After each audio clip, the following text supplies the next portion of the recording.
फसाद कराने वाले हिंदू हैं, हम सौहार्द फैलाने वाले हिंदू हैं। यह बुनियादी फर्क है। धार्मिक संपत्तियों को कब्जा करने की एक कोशिश है, इसलिए इस बिल पर न हिंदू को खुश होना चाहिए, न सिख को खुश होना चाहिए, न ईसाई को खुश होना चाहिए, क्योंकि नंबर सबका आएगा। और आज वक्फ की संपत्तियां कब्जा करके आप अपने दोस्तों को देंगे। आपने कहा सच्चर कमेटी की रिपोर्ट से 12,000 करोड़ की आमदनी की बात कही गई है। अर्ध सत्य मत बोलिए। 12,000 करोड़ की आमदनी की चिंता है वक्फ की, करोड़ों मुसलमानों की चिंता है आपको।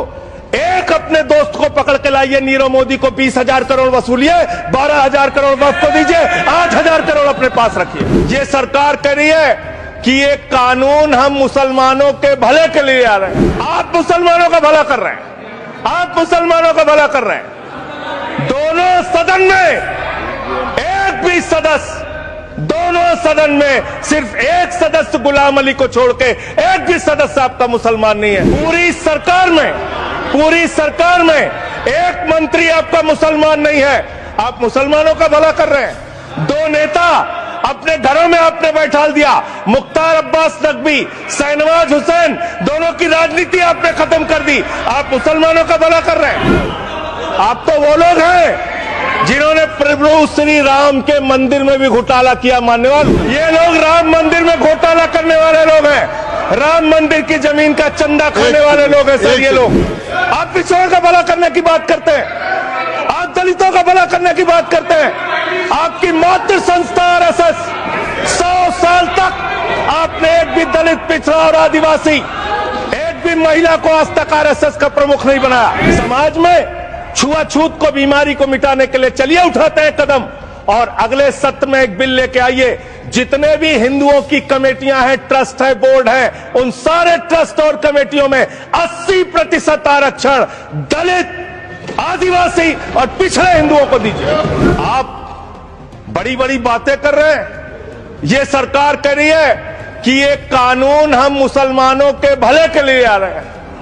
जब मैं आपसे सुनता हूं तो मुझे लगता है कपिल शर्मा कॉमेडी सर्कस में बोल रहा है। आज आप इस बिल को पास कर रहे हैं, आज आपका सीना चौड़ा हो रहा है, आपको लग रहा है एक धर्म के अधिकार को आप छीन रहे हैं। नहीं, कल को आप सभी धर्मों की धार्मिक संपत्तियां छीन के आप अपने दोस्तों का देने का काम करेंगे।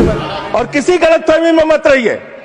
आपको लोकसभा के चुनाव में मात्र 36% वोट मिला है। इस देश की 64% आबादी आज भी आपके खिलाफ है, आज भी आपके खिलाफ खड़ी है। किसी गलतफहमी में मत रहिए।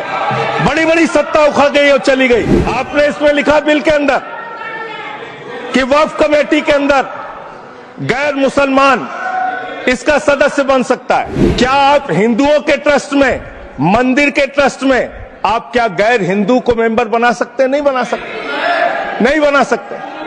आप एक झूठ फैला रहे हैं देश भर में।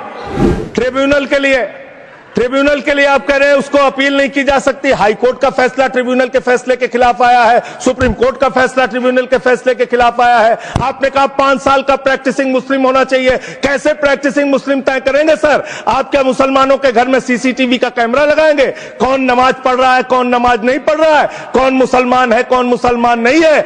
आपने मान्यवर ऐसे ऐसे प्रावधान इसमें रखे हैं जो बड़े अजीब हैं, जो अपने आप में ये बताते हैं कि आपकी मंशा सिर्फ देश में झगड़ा कराने की है, नफरत फैलाने की है, फसाद कराने की है। आपकी मंशा कहीं भी मुसलमानों का या किसी वर्ग का भला करने की नहीं है। 2009 में आपने अपना घोषणा पत्र जारी किया था, मैनिफेस्टो। ये मैनिफेस्टो आपका लेके आया हूं, ये तो आपका डॉक्यूमेंट है, मेरे घर नहीं बना।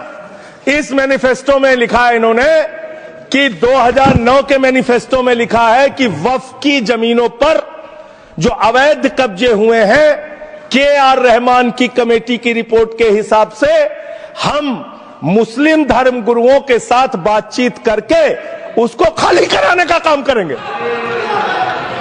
कितना दोहरा चरित्र है आपका। आपने कहा वक्फ की जमीनों को खाली कराने का काम करेंगे जिसपे कोई और कब्जा कर रखा है। 2020 में मान्यवर इस भारत की सरकार ने, मोदी जी की सरकार ने शपथ पत्र दिया सुप्रीम कोर्ट में। से क्या लिखा हुआ है? 99% वक्फ की संपत्तियां डिजिटाइज हो चुकी हैं। मुख्तार अब्बास नकवी साहब आपके मंत्री थे, उनका बयान है 100% वक्फ की संपत्तियां डिजिटाइज हो चुकी हैं। तो जब आप सारी संपत्तियां डिजिटाइज कर चुके हैं, सब कुछ ऑनलाइन कर चुके हैं वामसी पोर्टल में, सारे कागजात जांच चुके हैं, तो क्या आप फसाद कराने के लिए फिर से कागज मांग रहे हैं? फसाद कराने के लिए आप फसाद कराने के लिए कागज मांग रहे हैं? आप फसाद कराने वाले हिंदू हैं, हम सौहार्द फैलाने वाले हिंदू हैं। यह बुनियादी फर्क है। ये काम आपने देश के अंदर बहुत अच्छा शुरू कर दिया। आप एक काम करते हैं, देखो मुसलमानों को ठीक कर रहा हूं, दूसरी तरफ महंगाई बढ़ रही है, नुकसान हिंदुओं का। 94 लाख करोड़ रुपए शेयर बाजार में डूब रहा है, नुकसान हिंदुओं का। 11 लाख बच्चे स्कूलों से बाहर निकल गए, नुकसान हिंदुओं का। तो मुसलमानों को ठीक करने के नाम पर आप नुकसान देश के करोड़ों हिंदुओं का भी कर रहे हैं। इसलिए ये सब बातें करके देश में आप नफरत फैला के ये सब झगड़े फसाद के काम मत कीजिए। और अंत में आपसे एक ही बात कहना चाहता हूं, अभी भी वो मौका है, इस बिल को जो गैर संवैधानिक है, जो बाबा साहब के संविधान के खिलाफ है, इसको वापस लीजिए। धन्यवाद।